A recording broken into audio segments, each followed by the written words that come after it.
Arthur Dixon, thank you so much for joining us. We really appreciate it. You are running for the 30th District in Congress. Why and what are your priorities? Yeah, I mean, thank you once again. Thank you for having me. Really appreciate it. So, yeah, my name is Arthur Dixon. I'm 25 years old, and I'm running to be one of the youngest people ever elected to Congress and the first person from Generation Z. I'm running here in Texas District 30 to replace our retiring 30-year Congresswoman who's literally been in office for longer than I've been alive. One of the main questions people ask me when they find out I'm running is, hey, you're so young. Why are you running? And for me, it's simple. I'm running because I have lived firsthand the experiences of the people of Texas District 30, and I am the only candidate who is willing to take bold progressive actions to actually make a difference in people's lives. I'm running because I've been homeless. I'm running because I was adopted at 2 years old and raised by a single mom who often worked two, sometimes three jobs just to provide for us. I'm running because my biological father passed away in his 40s from a heart attack because he couldn't afford proper health care. I'm running because, like many people in our district, there have been nights where I've went to bed without eating because I had to decide between paying my bills and feeding my belly.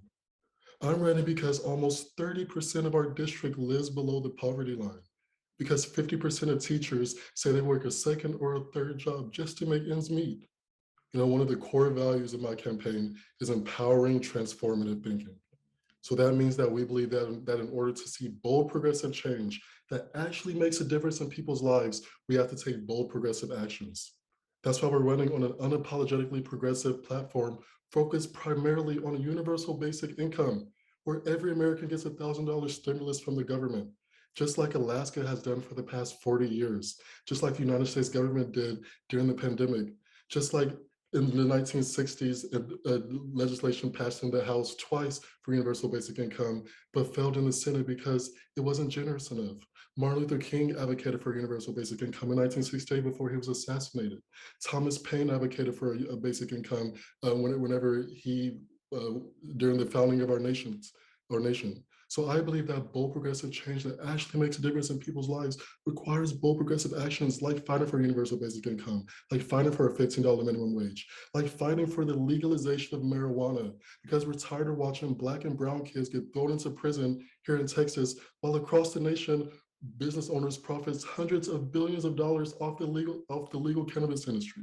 So once again, I'm running because I believe that bold progressive change that actually makes a difference in people's lives requires bold progressive actions. And for the first time in 30 years, longer than I've been alive, we have the opportunity to usher in new policies, new visions, like a universal basic income, like a $15 minimum wage, like free college, these things that actually make a difference in people's lives here in our district. So that's who I am and that's why I'm running. I know that's a little long, but I hope that answers your questions. Well, let me ask you this. As you know, I don't have to tell you, this is a very crowded Democratic field. 9 candidates are running for this open seat. And so you talked a little bit about your personal experiences. Why do you think this makes you the most qualified among all the Democrats, and why voters should select you in the primary? Right, yeah. So we have Texas District 30 is special in a lot of ways. One, it's 44% African American, around 38% Latino. So it's a heavy minority district. Two, the median age in our district is 33 years old. So people in our district, they're young minorities who are craving new, bold, progressive policies, unlike other candidates who are fighting for the same Democratic establishment policies that have led to our district having almost 30% of people living below the poverty line. That has also led to our district having a food insecurity rate 47% higher than the national average. People in our district are struggling tremendously, tremendously. And for the past 30 years, they see that the same Democratic establishment policies that every other candidate are pushing for is not going to work. I'm the only candidate fighting for universal basic income, a policy that will actually make a difference in people's lives. We saw during the pandemic how helpful that was when we got $1,000, $1,400 from the government. People were able to catch up on their bills. They were able to feed their children for once. They were able to buy clothes, buy shoes. pay their car notes, pay their house notes, whatever the situation was. And we, like I said earlier, we've had the legislation passed twice in the House in the 1960s. It was only passed down in the Senate because it wasn't generous enough. Richard Nixon advocated for universal basic income. It's possible. People want it. We had it during the pandemic. Alaska does it. It just takes political courage. And I'm the candidate that's doing that. And I'm not the candidate that's fighting for the same democratic establishment policies. And people realize that. So I think that's what sets me apart. And so let me ask you, just staying on the political theme here for a minute, with 9 candidates and there being an open seat, no incumbent, how concerned are you that there's going to be a runoff? I mean, it's not a concern. If there's a runoff, there's a runoff. I think at the end of the day, the people of the district will decide, who they want the next congressperson to be. I think people should make that decision on their own, though. I don't think that people should just go with whoever was endorsed or whoever the establishment is pushing, because, like I keep mentioning, those same establishment policies is what leads toward the struggles in our district today. It's what's led to almost 30% of people living below the poverty line. It's what's led to education. The cost of education continues to rise, and we having education deserts in our district. For instance, when I first decided to run for office, I sat down with one of my old high school teachers, and he was telling me a story about when he was in South Dallas. He was substituting at some school in South Dallas, and he went to the store to buy rulers and school supplies for the school district. I mean, for his classes for the day. And when he went, he couldn't find simple rulers, just simple rulers. They had everything there but rulers. He went 10 miles north to a wealthier district. I think it was in DFW or Arlington. I don't know where. And there were school supplies everywhere, right? So something as simple as that, as education funding, as free community college, as legalization of marijuana, these actual policies that have not changed in the past 30 years, people are asking for something different. So, I think with the crowded field, there will be a runoff, but I think at the end of the day, people need to decide and really, really think about, what do they want? Do they want a continuation of now, or do they want something new? Do they want new policies that will actually help them, like universal basic income? If you are elected in the fall, you would join a Congress that has, obviously different, a whole bunch of different political philosophies, even within the Democratic Party. You have the progressives, as you have said you are, but then there are also more moderate Democrats and Republicans. And then in the Senate, you still have, right now anyway, it's 50-50, and who knows what it'll be in the next Congress. How are you going to be able to work with others who may not share your beliefs in getting what you want passed? Right, yeah, I think at the end of the day, everyone, whether you're a Democrat, Republican, Independent, we all want the same thing, right? We all want a better future for ourselves, for our children. We want to protect our planet. We want to protect our wallets, and we just want a better life in general. So I think for me, it's just having those real one-on-one conversations with people and letting them know that, politics and policy aside, we are all on the same page. We just want a better future. We just want to protect our children. We just want to protect ourselves. We just want to make life more fulfilling and flourishing for all of us. So how do we get there? We may have different opinions on policies. I may care more about the 30% of my district that lives below the poverty line, while Republicans may care more about the 1% of the population that's paying $0 in taxes, or whatever the case is. But at the end of the day, we all want the same thing, and we want a better lives for ourselves and for our children. So it's reminding people of that. And but at the end of the day, there's some things that we cannot compromise on. When it comes to saving our dying planet, we can't compromise on that.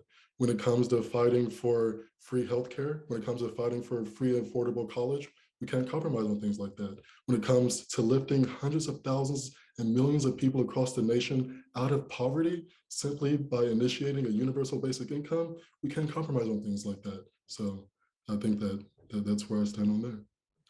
How do you pay for all that? Yeah, that's an easy question, right? So every year, the United States spends almost $1 trillion on the military industrial complex. We don't ask how do we pay for that, right? So universal basic income will cost around $1.4 trillion. So we can divert some money from military spending to universal basic income. We already spend around $500 billion on other social programs, but more importantly, we can initiate a value added tax. You have companies like Amazon who pay or almost worth $1 trillion paying $0 in taxes while simultaneously closing almost 30% of all stores and businesses and automating away all jobs. In the next 5 to 10 years, over 50% of jobs in America will be automated. That's tens of millions of call center workers, that's retail workers, that's food and service industry workers that are going to lose their jobs. That's why we're fighting for universal basic income. So it's adding a value-added tax on companies like Amazon who are paying $0 in taxes. It's realizing that we spend $1 trillion on the military, so we can spend a little money investing into ourselves and raising people out of poverty and just helping everyday Americans who don't live in poverty, who still could use $1,000 a month to invest in stocks or start their business or just catch up on their mortgage or put it invest in their kids' future for college or whatever the case is. So we already spend $1 trillion on the military, so let's spend money on the American people. It's simple. And would every taxpayer, regardless of means and need, be eligible to receive this $1,000 a month or whatever the income you believe? Right. So yeah, it's universal, and that's what makes it's fair. It's everyone gets it. It's universal. Whether you're a billionaire, whether you make $0, it's everyone gets it, and it helps everyone. So Recently, President Biden said that because Build Back Better did not pass all in one bill, that perhaps it needs to be separated as far as the provisions and passed in separate pieces. And so I'm wondering, are there one or two pieces of Build Back Better in the provisions that you are most excited about and that think should be passed first? yeah. Well, I think honestly, I think the entire Build Back Better should be passed, and let's start there. But I think when it comes to investing in our kids, when it comes to investing in our infrastructure and our roads and bridges, those things can't wait. We saw last year here in Texas, over 200 people died due to our failed power grid. So direct money into infrastructure, into roads and bridges. Or we saw up north where the bridge collapsed right before President Biden's meeting.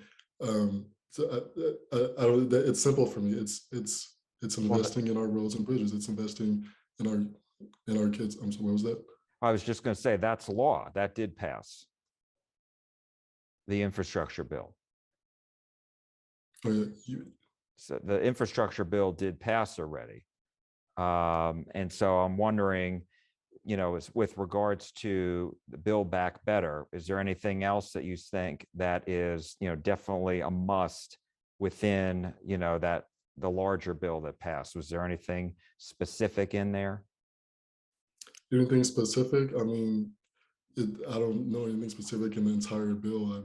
We can talk about the we can talk about the environment. Like I said, we can talk about investing into kids, into primary schools. We can talk about investing directly into fixing power grids and bridges and roads.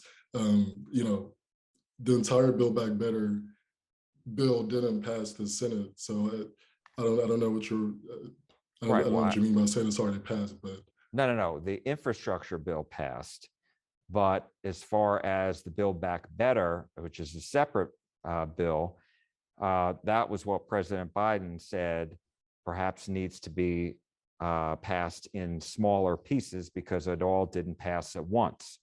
And so that's why I was saying, is there a piece of that, a provision of Build Back Better that you would like to see passed if it all can't get passed at once? right. I don't have a comment on that right now. I'm not in Congress, so I don't know the specific provisions right now. But like I said, from a general sense, those are the things I think are a priority from the Build Back Better and from infrastructure investment in general that I see are priorities. I did have one other question for you, and that was what's been in the news lately, generated a lot of headlines and debate, is vaccine mandates with regards to COVID-19. Where are you on that issue? On vaccine mandates. Yes. Yeah, You I think, go ahead. yeah, I think it's important for everyone to be vaccinated and to protect themselves and to protect the elders and the most vulnerable in our society. I think it'll be up to Congress whether or not they want to, and President Biden, whether or not they want to mandate that and make that um, a general law of the land. But I think that'll be that's why we're a democracy. That's why we vote. So I think time will tell if that'll happen or not. But I think everyone should, from their own moral conscience, should do the right thing and get vaccinated or protect themselves and do what needs to be done. Arthur Dixon, thank you so much for joining us. We really Thank appreciate you. your time. Thank you.